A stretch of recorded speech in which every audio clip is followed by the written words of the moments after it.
Não se esqueça de se inscrever no canal e de ativar o sino das notificações para não perder nenhum dos lançamentos do MGF, e me acompanhe também através da página do canal no Facebook e me seguindo em meu perfil pessoal.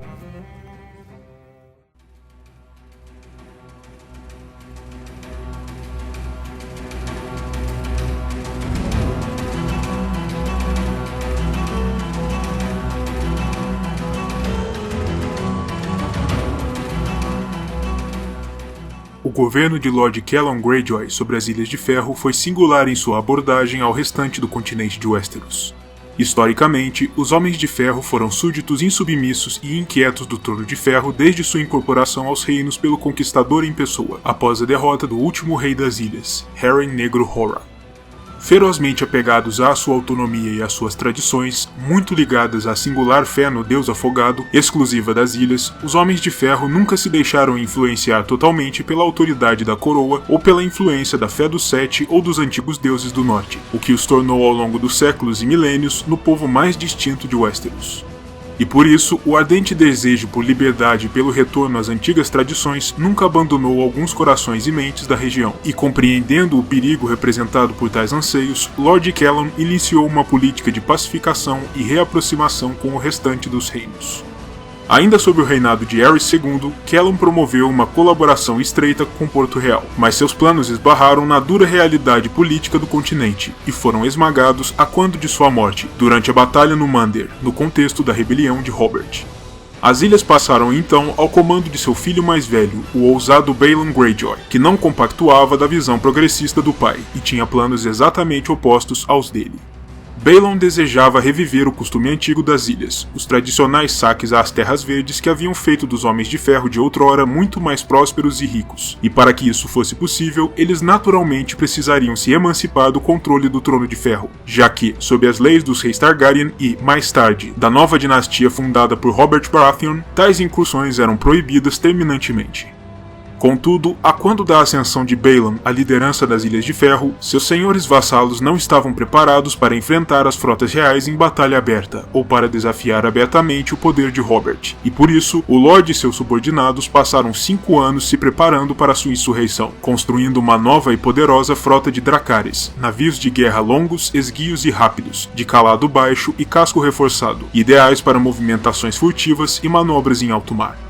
Lord Balon, paralelamente, ordenou a construção de uma frota muito especial, formada por 100 navios de combate de ponta e tripulada pelos melhores marinheiros e mais destemidos guerreiros das Ilhas de Ferro. Tal frota, que passou a ser conhecida como a Frota de Ferro, não pertenceria a nenhuma só casa ou a um só capitão, e sim à própria cadeira de Pedra do Mar, o ancestral assento dos reis das ilhas de outrora, consagrado diretamente ao Deus Afogado, e o homem escolhido para liderá-la foi Victarion Greyjoy, o mais forte entre todos os filhos de Lord Callum, fiel servidor de seu irmão mais velho Balon e um guerreiro de formidável reputação.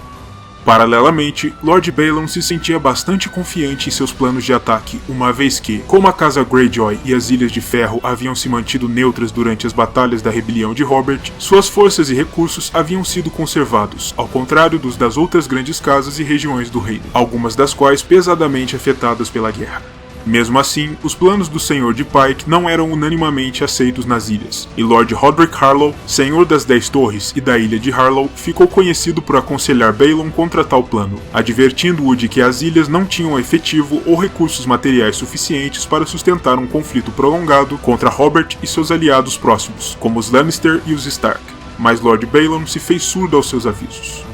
No ano 289, 6 anos após o final da rebelião de Robert, Balon se autodeclarou como novo rei do Sal e da Rocha, monarca dos nascidos no ferro, e espalhou aos 4 cantos do continente a notícia de que as Ilhas de Ferro seriam, uma vez mais, um estado independente. Sua coroação aconteceu sob as costelas de Naga, o dragão marinho, nas ruínas sagradas do Palácio do Rei Cinzento, em Velha Wick, local onde ocorriam no passado as assembleias de homens livres das ilhas, responsáveis por escolher os reis de ferro de outrora, e o responsável por coroá-lo foi o sacerdote Tarly, o triplamente afogado, considerado como um dos homens mais santos das ilhas e um escolhido do Deus Afogado, sinalizando que Balon era, ele próprio, um campeão do Deus, destinado a retornar aos nascidos no ferro a glória de tempos há muito passados.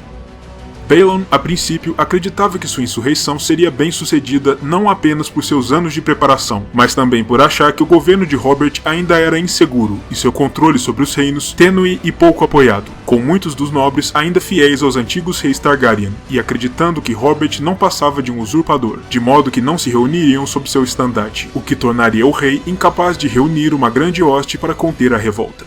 Além disso, o Rei de Ferro estava confiante em sua capacidade de derrotar qualquer frota real em alto mar, e até mesmo de fazer frente à poderosa frota Redwyne, o que impediria qualquer tentativa dos exércitos reais de cruzar a Baía dos Homens de Ferro e invadir as ilhas por terra.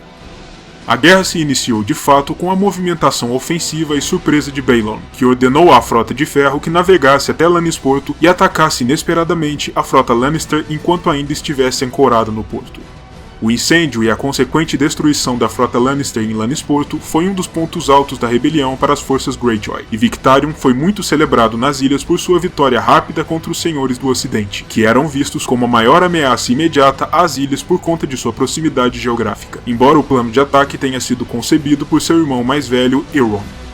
Victarion, em pessoa, foi o responsável por arremessar a primeira tocha à nau almirante de Lord Tywin Lannister, e Germund Botley, um dos guerreiros sob o comando de Victarion, adquiriu como espólio de combate uma bela placa peitoral ornamentada, roubada do cadáver de um capitão Lannister.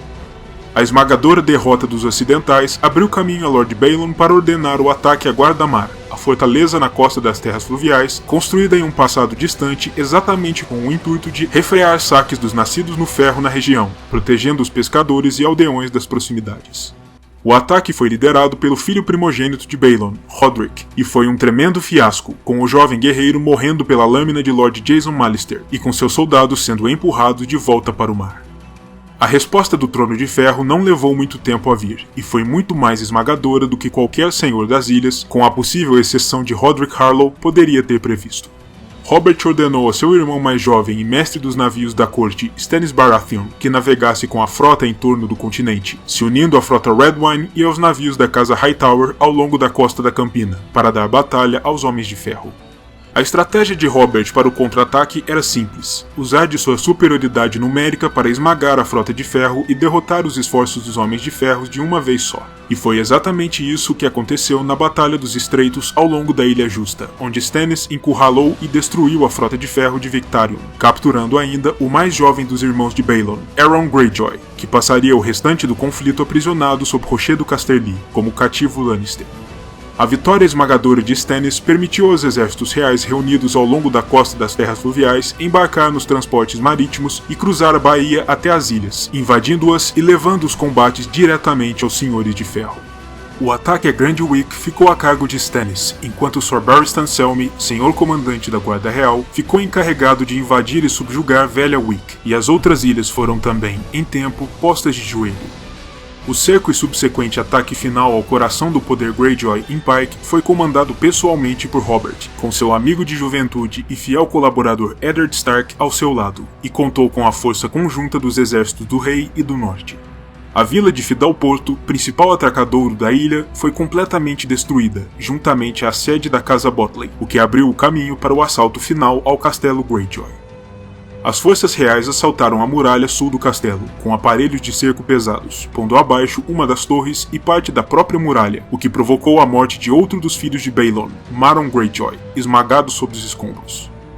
Thoros de Myr, um sacerdote vermelho radicado na corte de Robert, foi o primeiro homem a pular sobre os entulhos e invadir o castelo através da brecha, brandindo sua espada flamejante sobre a cabeça, e foi rapidamente seguido por outros dos homens de Robert, que preencheram Pike como uma poderosa onda de aço.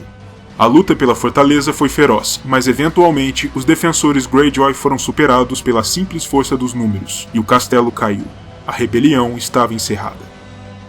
Logo após o fim das lutas, ainda em Pike, Jorah Mormont, um dos guerreiros juramentados à casa Stark, e Jacelyn Bywater, um plebeu de Porto Real, que estiveram entre os primeiros homens a invadir as muralhas, foram agraciados pelo rei com graus de cavaleiro, por bravura em combate. Lord Balon, por sua vez, foi capturado pelas forças reais, trazido a ferros à presença de Robert e colocado sobre os joelhos diante do rei, onde ambos trocaram rudes palavras.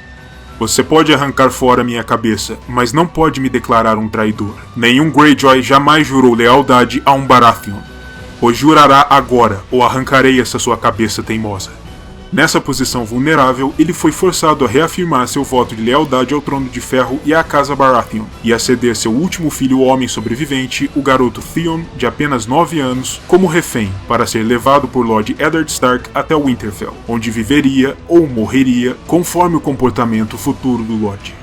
As ilhas foram pacificadas e o rei permitiu a Baelon conservar seu assento como senhor do território, uma decisão considerada tola por alguns em sua corte, especialmente por sua esposa, a rainha Cersei Lannister, que acreditava que Robert deveria ter nivelado as ilhas e matado todos os nascidos no ferro para evitar futuros levantes.